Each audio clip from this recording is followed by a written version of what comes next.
Alrighty.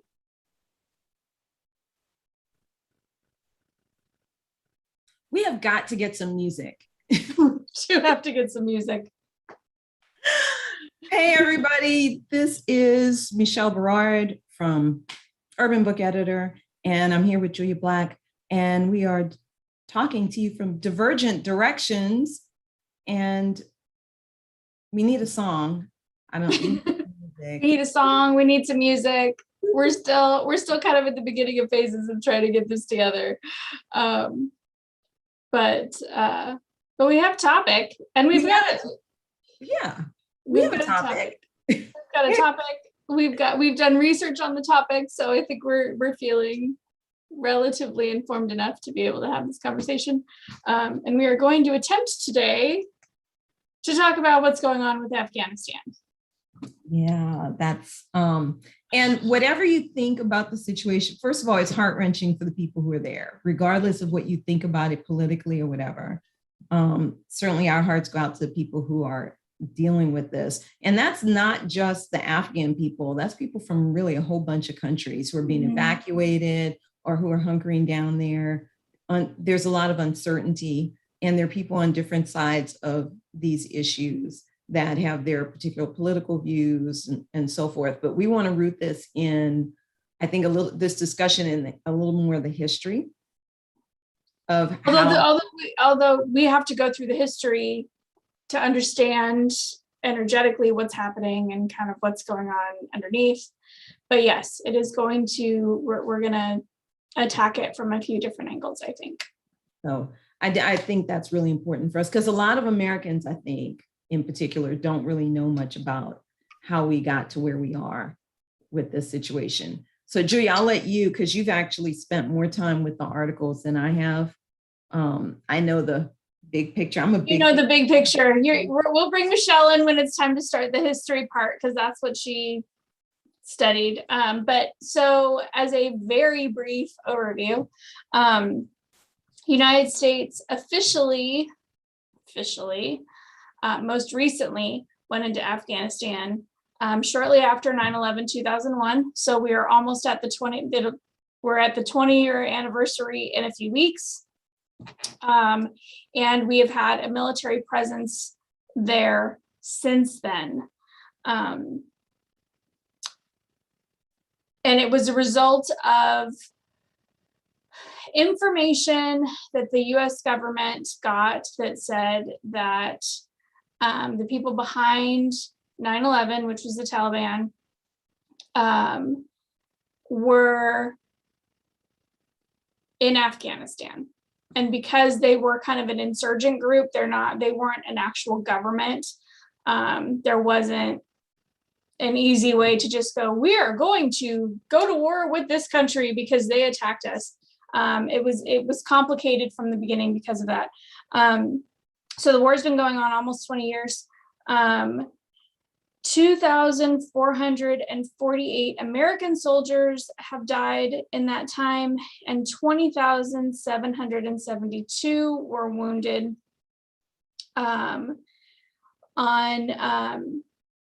There have been 71,334 Afghan civilians that have died, and approximately 75,000 Afghan military and police officers that have died. Those last numbers in Afghanistan come from Fortune,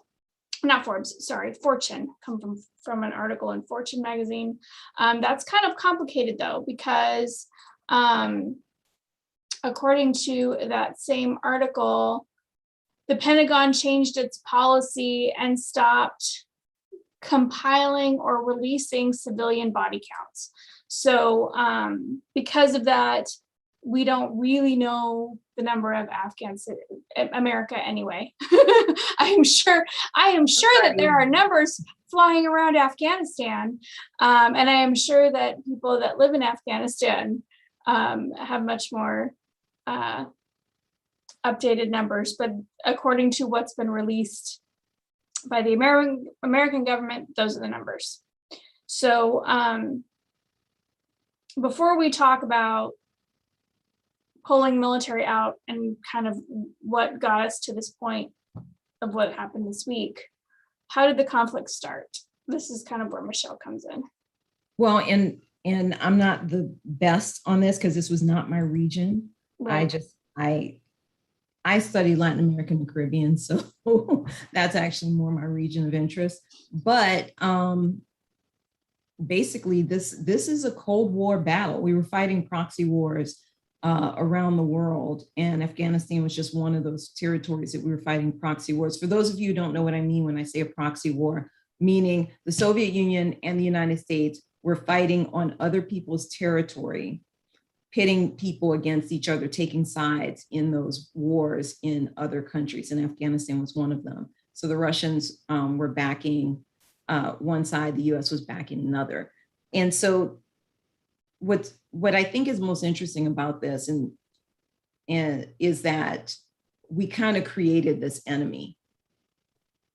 You know, Al Qaeda exists because of our involvement with the Mujahideen many moons ago, and us arming them to fight against the Russians and so forth. So, and Al Qaeda kind of comes out of that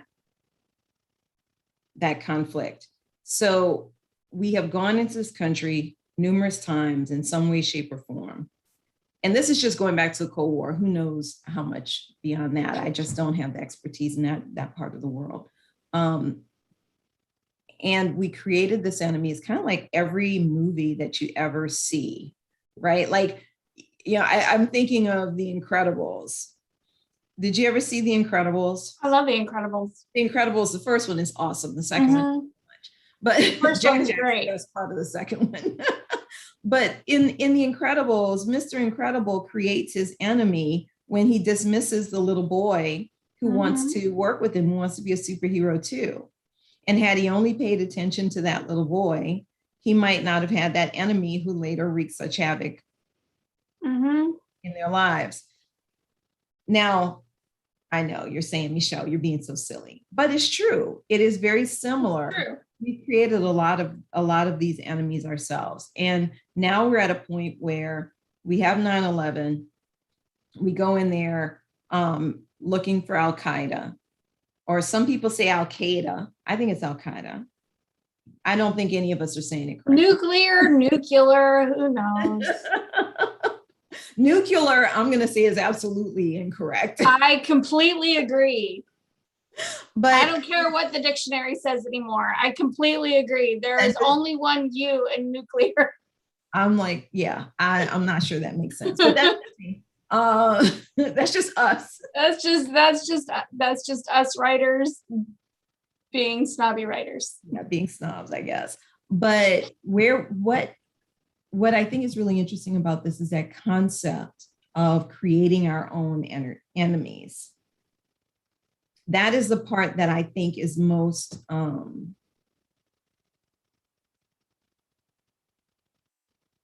dangerous, because now we're creating a whole nother generation who have lived through 20 years of war.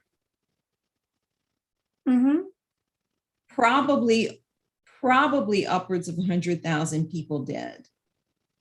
These are mothers, fathers, sisters, children, brothers, uncles. These are human beings. And there's a tendency, I think, in the United States for us to calculate risk in terms of American lives. I hate when they talk about American lives, because it minimizes and dismisses the value of other lives. You know, I mean, and I think for America in general, America and Americans in general have a tendency to believe that what goes on in America is more important than what goes on in the rest of the world, and that the American government always does what is best for Americans. And others, that whatever and other, yes, and others too, yes. And we are going in and we are going to save them. Mhm. So we are going to save them from oppressive governments, or we are going to save them from communism or socialism or whatever we're trying to save them from. That is often that's often the narrative that's given to justify the American military going into some other country. Well, and it's a really paternalistic view, isn't it? Mhm. Yeah, Really it is. paternalistic. I think it's a terrible way to run your foreign policy. Well, yeah. So this has been going on, right? United States started feeding guns and other weapons to the Mujahideen. Is that how you pronounce it? In the 80s, this was done because the Soviet Union was backing the Afghan government at the time. And so the United States, there was a large faction of people that weren't happy with the way that the Afghan government was running the country. They were called, as a group, they were called the Mujahideen. It's hard for me to say. And they were split actually, and there was like 4 different factions within the Mujahideen, but that's who got all of the weapons. And then that's who eventually, some of those factions within it became what is known later as the Taliban and then Al-Qaeda. And so when they actually sent the planes into the World Trade Center and the Pentagon and Western Pennsylvania, this was the group that was, the people that did it were part of the group that was armed in the 80s. So again, it's kind of a big cycle. So we went in, we were there for 20 years. It went through four presidents. Biden is the 4th president that has inherited this particular conflict, war. I don't know what to call this. Technically, it's not a war because you have to have an act of Congress for war. And I don't think we ever had an act of Congress for this. You can't war, like you said before, you can't wage war on a non-country. Right. So yeah, so we'll call it a conflict. Although conflict doesn't seem nearly strong enough word, but that's not. Well, neither was it for Vietnam. Yeah. It wasn't sufficient for Vietnam either, but no, not for the Middle East, not for stuff that went on, all kinds of stuff. So Trump, former President Trump, decided it was time to pull out finally, and he had a treaty. Interestingly enough, his treaty was with the Taliban. It did not include anyone from the Afghan government when he created this treaty. But they had negotiations. They had a treaty with the Taliban, and I'm sorry. I think you froze for a minute there. You were talking about Trump not negotiating with not including the Afghan government in the negotiations, and things froze a little bit. Okay, so former President Trump entered into negotiations with the Taliban for a ceasefire. These included, and again, like I said, it did not include the Afghan government. The idea was that the Taliban would stop shooting at Americans, and the American military would then leave, originally by May 2021. The Taliban briefly, a couple of times, reneged on that and did shoot at Americans. And so then the military kind of continued, said, hey, you broke the treaty, we're going to stay there. So that's why it kind of went past May 2021. But they renegotiated with the Taliban. And the idea was then to get out. When Biden came into office, his promise was that the American military would be out by September 11th, 2021, the exact 20-year anniversary. Biden decided not to renegotiate. This is where Michelle has to kind of chime in here. There are conversations among kind of political historians. There are conversations about whether or not he was able to renegotiate with the Taliban and include the Afghan government. And there's been a lot of talk, particularly, there's been a lot of talk about whether or not Biden did the right thing, which is hilarious because among the conservatives, everybody's upset Biden did it incorrectly. I'm like, this is a treaty that Trump struck. So why are we blaming Biden for this? Well, part of what they're doing is they're trying to say, well, a failure in execution. And yeah, there is to some extent a failure in execution. Fact remains, the treaty was negotiated, which I'm not sure how you negotiate a treaty on, I don't know. I'm not sure how that works. The Afghan government isn't included in this. I don't understand how it works either, but the Trump administration, that basically tells me you're planning to abandon the Afghan government if you're not including them in negotiations. The Taliban. Michelle, you're freezing up. Michelle.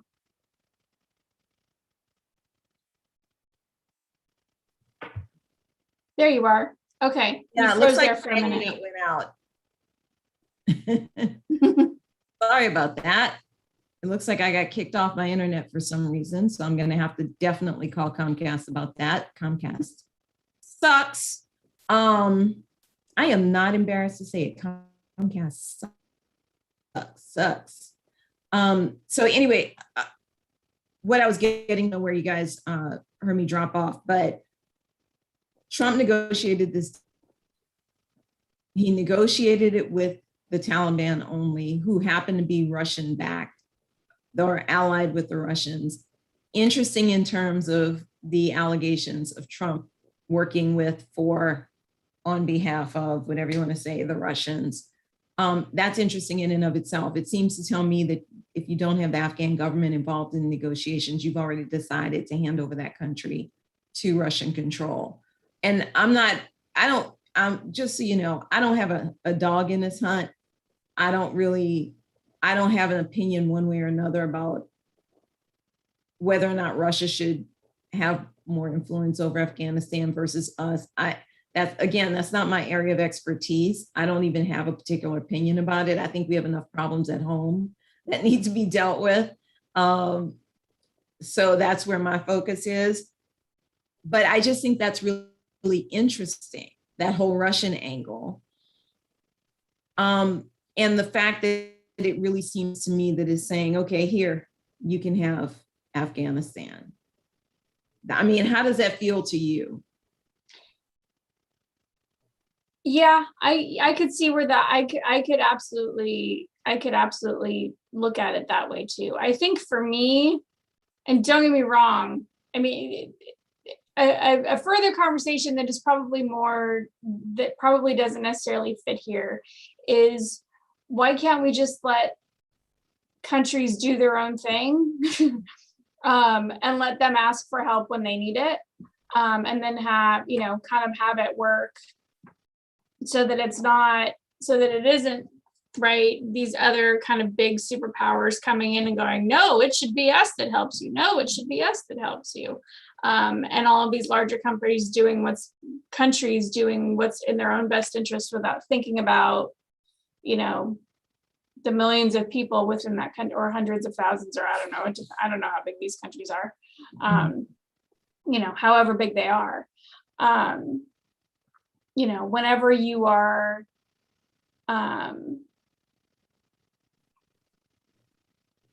every country is going to do what's best for them in the end.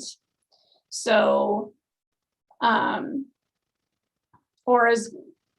and I don't exactly know enough about how this is best for the United States right now. I don't think it was probably best for us if we hadn't gone in to Afghanistan to start with. Very shortly, one of the interesting, I read a Vox article this morning that goes through, it's actually a really thorough article that starts with stuff that happened in the Cold War. It goes all the way to kind of the withdrawal from Afghanistan this week. One of the interesting things that they said was that in October, so September 11th, 2021 was when the planes went into the World Trade Center and the Pentagon in September and Western Pennsylvania. October, America very shortly thereafter, that was George W. Bush, shortly thereafter started doing airstrikes in Afghanistan. Afghanistan then came back in October and said, we will turn in Osama bin Laden, just stop the airstrikes. Just stop the strikes. And the Bush administration rejected it because they were going to turn Osama bin Laden over to a third party instead of directly to the American government. They rejected it and then started saying, no, we need to have presence there. And this is what's best. This is it. It would be best if we installed a democratic government there. So then they changed it to a humanitarian situation that kept us there. So they created a humanitarian. They created, yes, sorry, my bad. Yes. They created that by the airstrikes. No, you're right. So it's, and I don't have, there has never been a time when I can look at these kind of government interactions, I don't know what to call them, into other countries. There's never been a time that I've looked at these and thought that they were a good idea. Even when I was a child, I remember having conversations with my 6th grade teacher about going into Saudi Arabia. Mm-hmm. And about what I don't understand why we're there. And she tried to feed me what the media was feeding me, and I didn't get it. And so because my thought, like Michelle said earlier, my thought has always been, we've got homeless people here. There's not enough money going to schools here. There are people that are hungry here. There are children, particularly this is the late 80s. Most of my friends were going home after school with nobody there because there was no childcare. So there were plenty of things that I could look at and go, why are we spending so much money to do all of this in other countries when there really are a lot of problems here? And I think in some cases it does make sense for us to go into other countries. I'm not saying that we should never do that. I just don't ever get it. I think it depends on the circumstance, like you said, but even when the circumstance is one that one might justify, and I'm going to use us jumping into World War II as the example, because that's probably the most popular one, right? Mm-hmm. But that was a situation that was created by Western Europe, by our allies. They basically told Hitler, okay, listen, as long as you're not going to invade try and take over Europe, you can do what you want to in your little corner of the world. And he's like, okay, awesome, cool. And it became evident soon afterwards that they were not dealing with someone who was telling the truth. Go figure. Who would have thought that a world leader would lie? Shocking.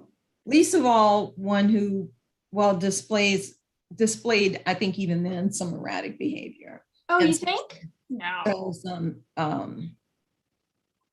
extreme views. But just saying that, that was, and I use that one as an example because, of course, then it was, he's killing all these Jewish people. We've got to go and we've got to, and then, of course, the bombing of Pearl Harbor. Pearl Harbor was, yeah. et cetera. You know, then it was just an attack on our soil, et cetera. And I say all that to say that to some extent there was propaganda there to gin up support, because really, folks, they were turning away boats of Jewish people who were trying to escape. The United States turned away boats of people trying to escape. So how much do you care about the people if you know they're being slaughtered But you're turning and them you away. turn them away? Frankly, it's a miracle that more countries haven't come after us. I'm just going to say that we've interfered in so many countries in so many ways. But and I agree with you there, but we've become the like military police of the world. Well, yeah. And that's a huge problem. We position ourselves that way because our economy is based on war. I'm not going to blame us completely. I'm gonna say that the UN depends on us too. But we set ourselves up to do that. We set ourselves up to do that. We don't even pay our UN dues. We're constantly telling the UN what we want, but we don't even want to pay our UN dues. So you don't want to pay the UN dues. Yeah, well, they might have started again under Biden, but they weren't under Trump, yeah. But and it's not just under Trump. You could argue that we underpay to some extent based on how much influence we have there. But we are also paying money to go into some of these countries though, right? Like, couldn't we say that the money that we're using to go into some of these, to do some of these campaigns, yeah, but half of them aren't even sanctioned by the UN. The UN doesn't even want us to go do half of this stuff. Fair enough. Remember, we actually acted on our own with this war, this conflict. We acted on our own. We pulled together our own allies and asked them to come in. That was not something the UN sanctioned. But I'm not even interested in the political piece per se. I'm really interested in the energetic piece. I'm really interested in, we created this enemy ourselves. It really does remind me of The Incredibles. We create this in almost any other movie. We create the enemy ourselves, and then we have to go fight the enemy, and then we act like we're the victim of the enemy. What does that say about us as a people that we don't even see that pattern? What does that say about us as a country? That so many of us don't even see that pattern. The answer that I have, there are a couple, right? I think the people that are running the country see the pattern. And they create the pattern. So they create the pattern and they see the pattern, and they're gaslighting the rest of America into believing that it's not a thing. That's where the victimizing comes in. I think a lot of America is the way. I'm going to say something really controversial here. Americans are brainwashed from very early about, I am very aware that I'm going to turn lots of Americans against me by saying this. We're brainwashed from a very early age into believing that America is the best country in the world and everything that we do is great for everybody all the time. And it ends up, and because we're taught that from childhood, from very young childhood, it's the way that history is written. It's the way novels that we study in school are written. It's the way the media spins what's going on, what America is choosing to do. It's a very subtle brainwashing, and because you're not so subtle, but because it starts so young, it almost becomes a pattern in the brain for these kids, and so when they get older, there's no questioning of this narrative that is constant. And I think that varies. I do think that varies in our culture, because I know for my kids, we would be driving I used to do my George Jetson, drop kids off at different schools every day. And our commute in the Atlanta area was anywhere from an hour to an hour and a half every morning, going from school to school. And part of what I did was I had them listening to the news. And I would tell them, you don't just listen to what they're telling you. Listen for what they're not telling you. Yeah. Listen to how they phrase it. You have to listen. I stopped watching the news years ago when Marina was a baby, when my oldest was a baby, because at the time it was the drought in Somalia. And I was there in DC with this beautiful, healthy baby that I could breastfeed and was so happy. And I was watching these images of these Somali women who looked not that different from me, were so emaciated they couldn't nurse their babies. And it just made me cry. I spent afternoons just crying. And that's when I stopped watching, because the images are hard to, they're hard to get rid of. Damaging. I think they're damaging. It's really hard. So I listen to the news typically. And I had to tell them, you have to listen. Joe Madison on Urban View, on the Joe Madison show on Urban View and Sirius XM, calls it listening with the third ear. And what you're really doing is you're listening for what they do say. You're listening to what they are not saying. You're listening to kind of hear, well, what questions is that bringing in your mind that they're not even thinking to answer?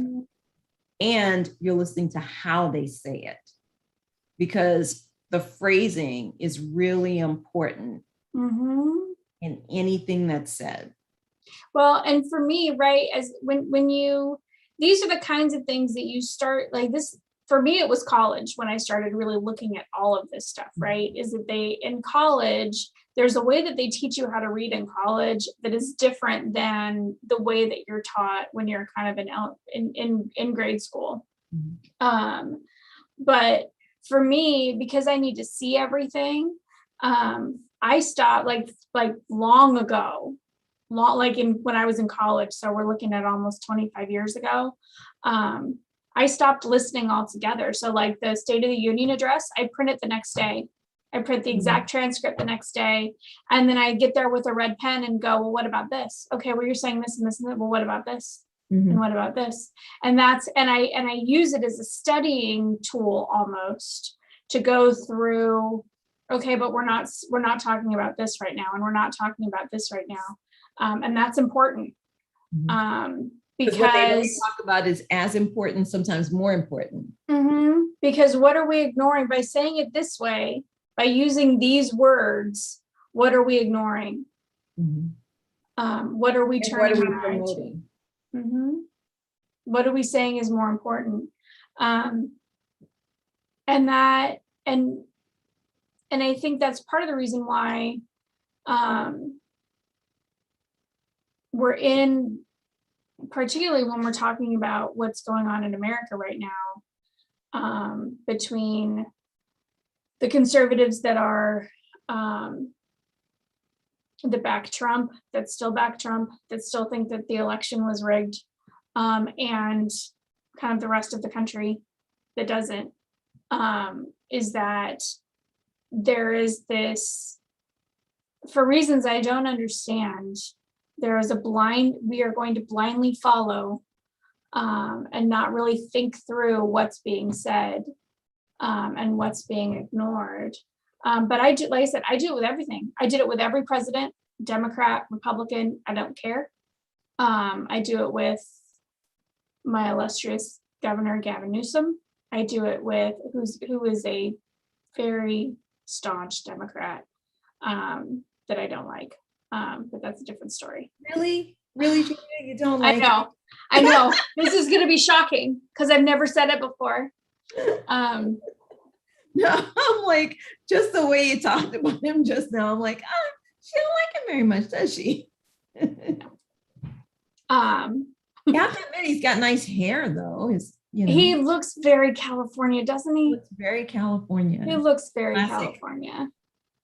Classic California. No, I want to bring it back to but yeah, but because you said something kind of,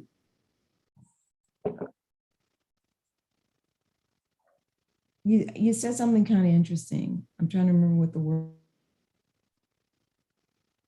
was that you used, but you were alluding to the energy. You were alluding to the energy of the, how did you put it? I wish I could think of the word that you used. I should have written it down. You were talking about the speeches, and you were talking about kind of the, yeah, it's the energy of what we're focusing on. right. Right. It's guiding the discussion so that you're focusing, and right. And all of it's guiding the discussion so that you're focusing on one issue that promotes emotions, as opposed to another issue that promotes different emotions. Right. So whenever we're talking about stuff that the government, that politicians say, or that whatever the media narrative is, and this goes back to even conspiracy theories, right? Is that everything is done to spark emotions, and when those emotions are strong, it's very hard for a lot of people to actually think clearly, because all you're doing is feeling. And you're feeling often a negative emotion, and it makes it so that you're focused on the negative emotion, and then you just attach yourself to whatever that person is saying without really thinking about it, because you have the emotion, and it's like, oh well, yes, this is the solution to that. Like, this is kind of how brainwashing, and well, it's not kind of, it is, it's how brainwashing happens, it's how conspiracy theories happen, all of that stuff is all part of it. And so yes, there is an energy of it, there's an energy between what they're saying and what they're doing, and it's different. We can talk about, there was a lot of conversation about the importance of going into Afghanistan because women had no rights there, because 20 years ago women were wearing the only, they had to be covered head to toe, and they only had, there's different words for different coverings, and I don't know them, so I'm not even going to attempt, but they were wearing veils, and essentially they had a screen over their eyes so they could see, but that was the only thing that could show when they were out in public. And so what the narrative in America is we need to do this because women have no rights. And since then, it's come back to bite us, because slowly, the last 15 years or so, there's been a lot of conservative laws in conservative areas have been taking away more and more women's rights here. And so it's almost like we're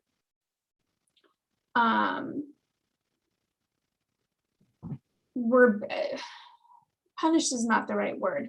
The energy is kind of bouncing back on us, right? We're doing something negative in another country for our own means and saying, oh, well, we'll give women rights and that'll make it so that it's better. And then it will bounce, and then kind of it bounces back on us. Am I making sense here? Yeah, so it's almost like what we were saying was the reason that we were going in there, which I don't remember that being the reason. I don't remember. It wasn't the reason. It was a benefit for us being there. No, but what I mean is I don't remember that being a big discussion, because I'm from down south, though. Down south, nobody cares about who's caring about women's rights. I guess I look at women's, I have a very different perspective on the whole concept of women's rights, right? Because I think that, well, I don't want to get into that right now. We will have a women's rights. We have to have a women's rights discussion, right? Because it looks, it's yes, impractical.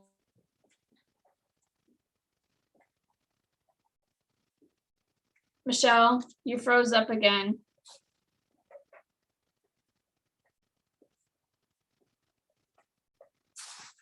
We were kind of going, yeah. Okay. just so you guys sense that Hurricane Fred or whatever it was. You're freezing up again.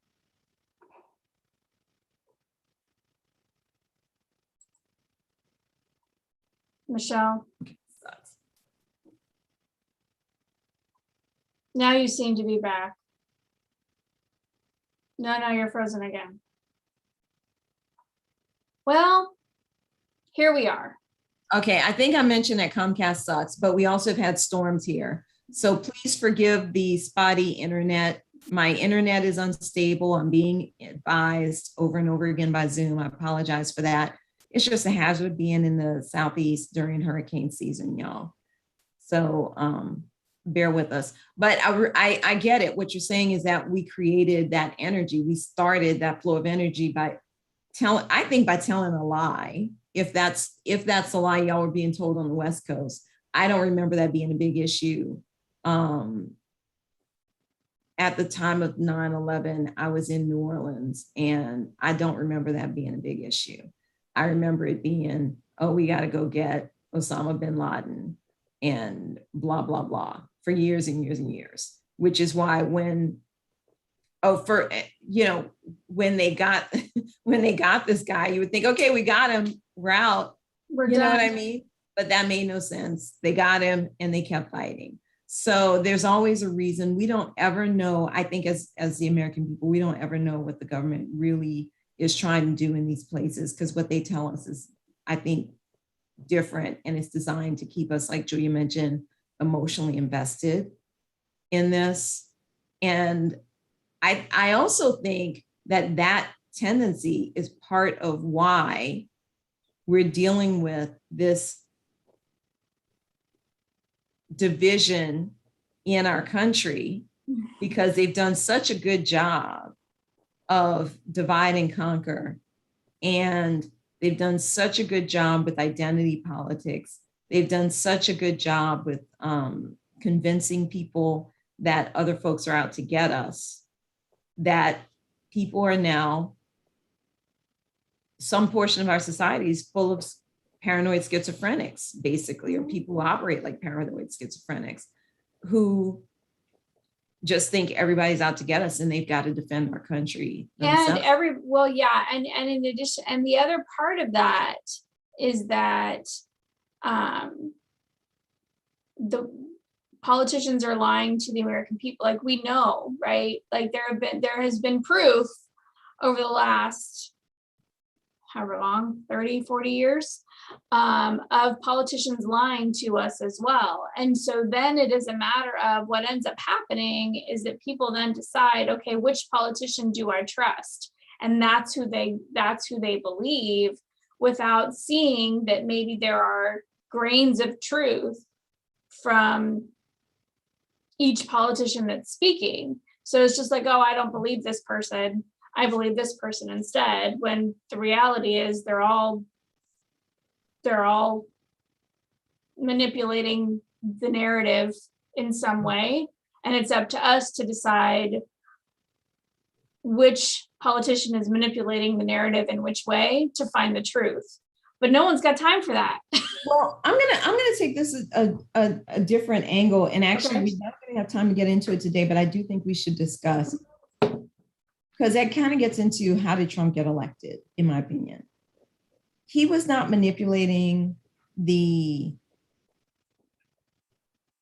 information any more or any less than someone else, but the way he did it was what made the difference. And I read and listen to a lot of books about marketing. I'll tell anybody who asks, he's a master marketer. Yeah. Y'all can say he sucks at business. You can say he sucked as president. You can say he sucked at all these other things. He's a master marketer, and he understands how to use the media to his benefit. But it's not just about using the media. It's also about the way he talks to people. Mm-hmm.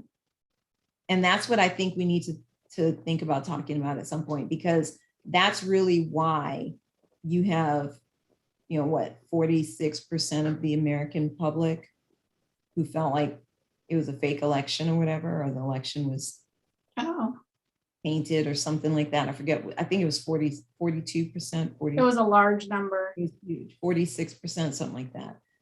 Because he used marketing. He used marketing tactics to get his message out, and he talked to people in a way that works in marketing. So I do think we should go ahead and spend a little time on that. But I think what are your thoughts, just final thoughts in these last 5 minutes or so about again, kind of the energetic piece of what's going on with Afghanistan and our role in this and what's likely to come of it. So,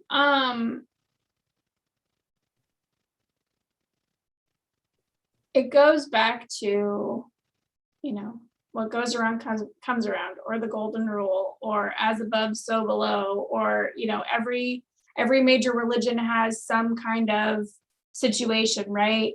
Put out into the world what you want to get back. America puts out a lot of negative stuff. We'll call it negativity. I'm going to call it chaos. Well, chaos works. America puts a lot of chaos. America does a lot of things, makes a lot of choices that create chaos in other parts of the world in order to, and for its own interest. And I would say that absolutely came back to us in the chaos that occurred during the Trump administration, and in the chaos that is continuing. Is it our fault? For all of us kind of normal citizens? I don't know. Like we have, I would say that we contribute to it. We contributed in some way. Maybe we didn't make the final choice, but when you willfully are ignorant, when you're willfully ignorant of what's going on in the world, as most Americans are, because most of us don't pay attention to anything outside the US. When you're willfully ignorant of how you're manipulated, not just by television shows and commercials and things like that, because a lot of people are like, oh yeah, they just want our money. But what's in it for the politicians? People who are in power do not tend to want to release power. And through that power, they also often make a lot of money. And so when we are willfully ignorant of that, and we're not thinking critically and listening critically and, really paying attention to what's going on, yeah, I think we 100% contributed to that. We as a collective, not, and some people as actual individuals. Mm-hmm. Yeah. We can all, there are some people, I think, for over the last 20 years, there are some people we could point to and go, okay, this person made a lot of choices that weren't super smart, and they had the power to actually do that, right? And I can name some names, but I won't. And they were on both sides of the aisle. It wasn't just, I'm not going to say that it was just the Republicans. I'm not going to say it was just, it was everyone. People even that were supposed to be nonpartisan, it was across the board.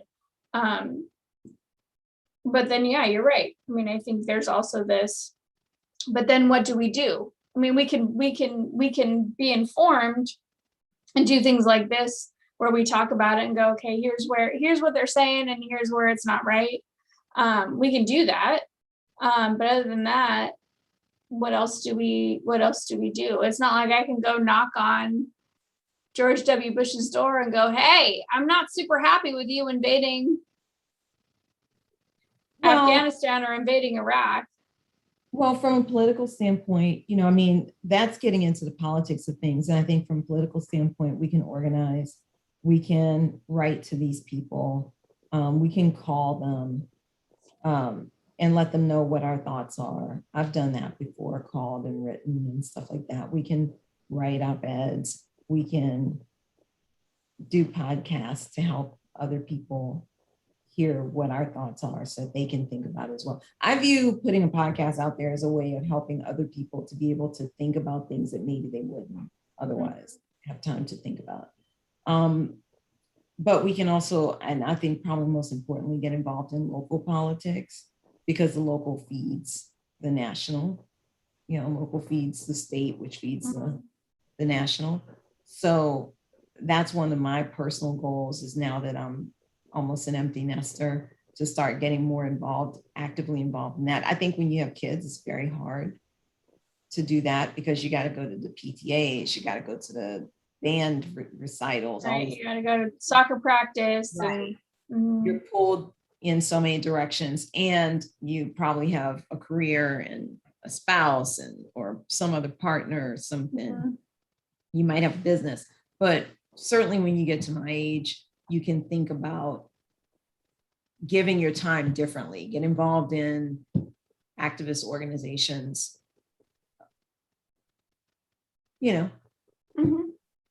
things like that. And I'm not saying that you got to agree with me. I'm just saying you got to go do something. yeah.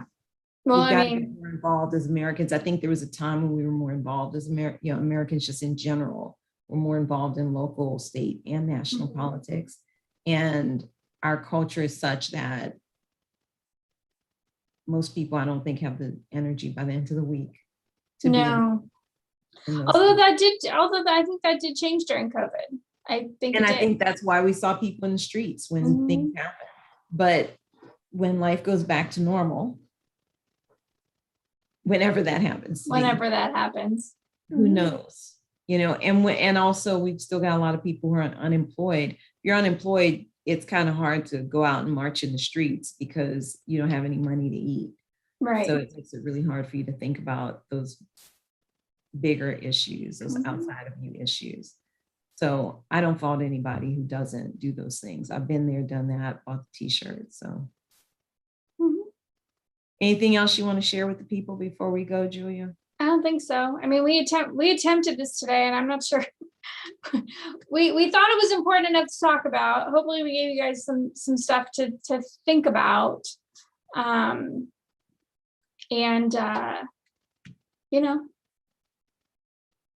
have to see what the results, how this is all going to play out. It's still really, really soon to see how it's all going to play out.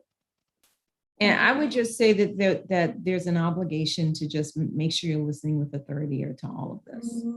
Make sure you're paying attention to what's being said, what's not being said, and how they say it, so that you can decipher for yourself, not what the pundits say, not what, read all the articles that you can get your hands on so that you see different perspectives. That's read news articles from news agencies outside the US. Yes, very important to see what other people outside the US are thinking. But this is another one. This is another way. Like if you think that us talking about what people aren't saying is not a thing, read an article about some thing that happened somewhere around the world, and read it from the American media, from the British media, from a Central South American media news outlet, from one in Africa, from one in Asia. Read the articles from all of the different countries and see how they spin it. Yeah. And then you'll absolutely see how different it is. Google Translate is your friend. It may not be 100% precise, but you can get the gist. Yeah. All right, guys, that's it for us. Have a happy Saturday. Have a great weekend. We're going to be posting this on Podbean later today, so you'll find it there. And of course, if you have any questions, you want to reach out to us, you can catch us on our website, social media, Urban Book Editor, Blacksmith Writing, divergentdirections.com, etc. And you will find, we will be back on September 4th, Saturday, September 4th, at the same time. This is 9 a.m. Pacific time and noon Eastern time, and whatever that time is where you are. Thank you for listening. Bye. Bye.